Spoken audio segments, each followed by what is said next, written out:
what is the spiritual lesson or lessons when people manifest a situation where they're exposed to some kind of lying or fraud or dishonesty in business or relationship? So when they get involved in a relationship and the person's a con man or a con woman, what is the spirit? I mean, everything happens for a reason, so there are no accidents, but what from your perspective, what are some of the lessons of that interaction? Well, no one's offering you a lesson because no one has decided where you need to be in relationship where you are.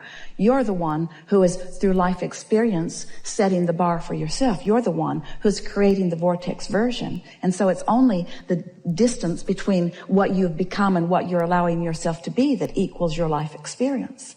But the question that you're asking, and it's easy for us to explain it here given the basis that we started with as we began this morning, when you understand that you have a point of attraction, that you have a vibrational grid that you practice.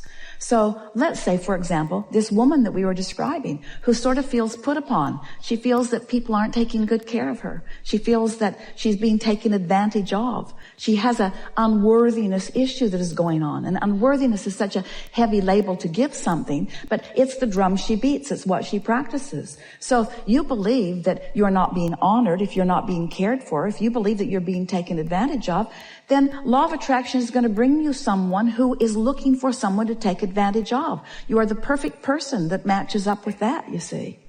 And so whenever anything happens to you, no matter what manifests, at its basis, at the basis of the reality that you are living is a vibration that has a feeling. So if you will stop and ask yourself, let's say that someone treats you badly and steals from you, what would be the emotion that you would use to describe that? Betrayal. How would that feel? Betrayal. So give other emotional words to that. Betrayal. Rage, resentment, wrong, being done. The betrayal was the deepest one, wasn't it? Betrayal meaning victim, meaning not acknowledged, meaning not revered, meaning not blessed, meaning not worthy, meaning unworthy. And so if you've got that sort of vibration going on, in other words, once it happens, you can stop and say, well, wait a minute. It didn't just happen to me. It happened to me for a reason. It happened to me for a vibrational reason. It didn't happen to me for a vibrational reason of something that happened 20 years ago or 10 years ago or yesterday. It happened to me for a reason that's still active in my vibration today. And if you will look, you will see plenty of evidence of that. If you will listen to the things you say are giving evidence to that all day, every day. When you begin to allow yourself some alignment that can come through 15 minutes of meditation, some alignment that comes from offering words of appreciation, of sort of ramping that up deliberately. When you pull into a place of business and you know that parking is at a premium and someone pulls out just as you pull in, note your worthiness. Note not your worthiness in the sense that you are being granted the parking place while the others are being denied it. Note your worthiness in the sense that your grid just filled in with something you wanted because you weren't doing something to block that. The inspiration of where you went, when you went, the way you turned. Now, many of you think, well, that's just so much of a coincidence or something that is so unimportant. But we say, practice those things. Notice those things. When you take the time to identify something wanted and you realize that you're not holding a steady vibration about it because you know what you don't want and you know what you do want and you really know what you do want, but you really know what you don't want and you want it, but you don't have it and you want it, but you don't have it and they don't have it either. But so you know where your vibration is, you know you're sort of all over the place, and then you deliberately start thinking more about what you want and feeling better about it. You start practicing it and you notice the difference in the way you feel. Other people around you will begin to notice it too. And then something happens. Something will happen. Something will be realized by you that is different than it usually has been. And if you, and only if you, have been deliberately aware of what you were doing vibrationally, and if you have deliberately been shifting your vibration to feeling a little better and feeling a little better, when that manifestation happens, your sense of worthiness is going to go off the charts. You're going to, for a moment, know that you have accomplished your relationship with you. You see, you're never being deprived. There is no one ever withholding good stuff from you. You're the only one who is withholding it. So you're the only one who can render yourself unworthy. You're the only one who can render yourself unlucky. We know it feels to you like others are doing things to you because action is coming at you. Your grid's filling in. Oh, your grid's filling in. And when your grid fills in with stuff you don't want, it feels like other people are doing it to you. And I wouldn't do this to me because I wouldn't want that to come to me. But your grid is filling in every time with what you're inviting by your practiced vibration. So when you get that, when you discover that, and the only way, we're never encouraging you to walk around noticing the negative emotions that you're feeling and trying to change them, because that's trying to defy law of attraction. When you say, I'm not going to think about that anymore, I'm not going to think about that thing that I'm thinking about, because when I think about that thing that I'm thinking about, then I'm thinking about something I shouldn't be thinking about, and I'm not going to think about that thing that I'm thinking about. You're thinking about that thing that you don't want to think about. And law of attraction is making it a whole lot easier to keep thinking about that thing you don't want to think about, because now evidence about that thing you don't want to think about is coming. Now you're really thinking about it. Now you're talking about it. Now you're blogging about it. Now there's a momentum in everything that you're giving your attention to. So you have to decide that you're going to break the momentum, not by stopping thinking about that, but by beginning thinking about that. And you can't think too far away from that, because that has enough momentum that it's drawing you to that. So you can't not think about that and start thinking about that. There's too much of a spread. You have to gently, if a train is going 100 miles an hour that way and you want it to go 100 miles an hour that way, you don't want it to happen suddenly. It would be hard on its contents. You know that the momentum will slow, and then you can begin again. And so that really is what changing the direction of your thought is about. It's about slowing the momentum that isn't serving you and then beginning the momentum that does serve you. Right. That's why getting into those general statements helps you the most. So slowly forgiving over time a situation of fraudulence and not trying to do it overnight, but just going, that happened for a reason. I invited it. It's teaching me how to go for what I do want, and doing it gradually. That's what we would do. We would welcome every negative emotion that we feel, because without negative emotion, you would not know positive emotion. Without knowing what you don't want, you could not know what you do want. And it is all part of the process. This deliberate creating thing is really a wonderful thing. You've all come wanting to mold the clay, and the clay in this case is the energy of your mind, you see.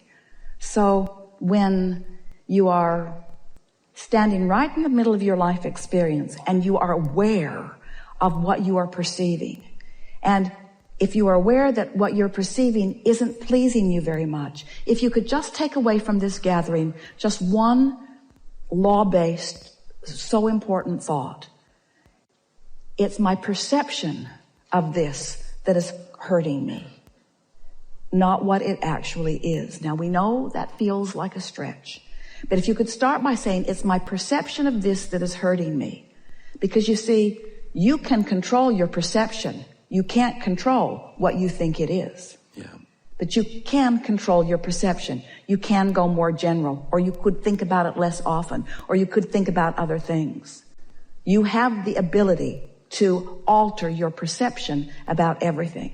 And there are a lot of you, even in this audience, who say, I didn't think I was supposed to be altering my perception. I thought I was supposed to be sort of evaluating the pros and the cons and the pluses and the minuses. And we say, yes, of course you're doing that, because that's how you come to your conclusions of preference.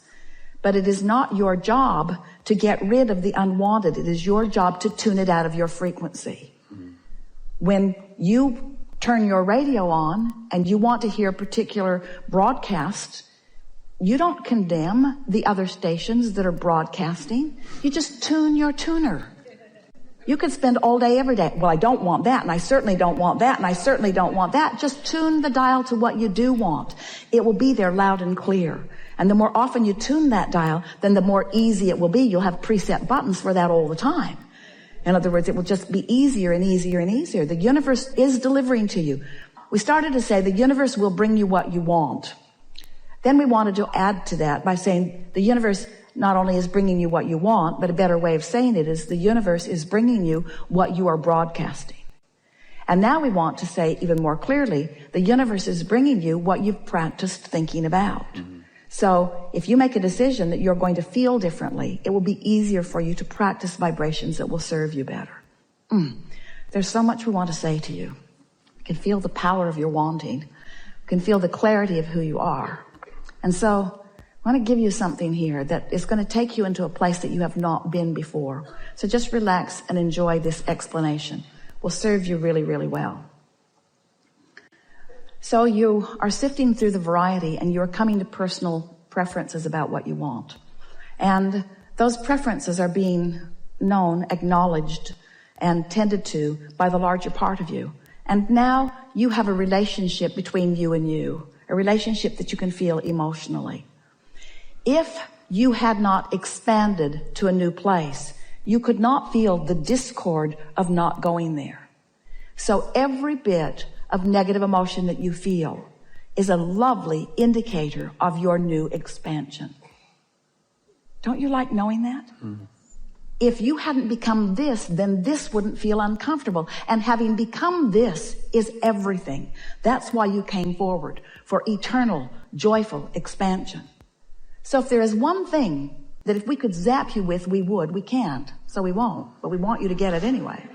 If there's one thing that we would really like you to understand, it's that where you are is perfect, perfect, perfect, perfect, perfect from our point of view.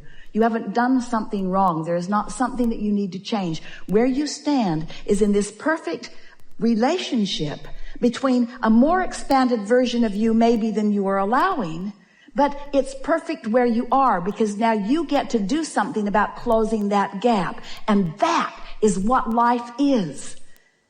If you're worried about what you haven't yet achieved, you got to give that up because there's always going to be way more than you haven't achieved than that you have achieved because you are eternal beings and you're not ever going to get it done. So you must make peace with the never-endedness of the journey. So often our physical friends say, well, when I get over there, when I find that lover, or when I get into that new house, or when I find that job, or when, then I will feel happy. And we say, no, you won't. Because that's a flawed premise that you are operating from.